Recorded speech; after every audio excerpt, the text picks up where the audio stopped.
Assalomu alaykum barchaga, hormanglar, charchamayapsizlarmi? Biza Malika bozori yonidagi yangi Novostroyga kvartiramizni remont qilib bergan edik. Syomkasi endi bo'lyapti. Uy egalari ko'chishyapti ekan уже.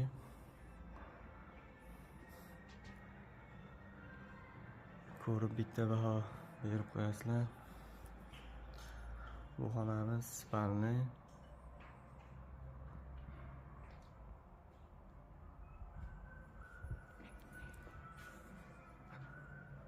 Oshxona mebellari bilan, eshiklari bilan qilib berganmiz. Bitta kichkinagina garderob.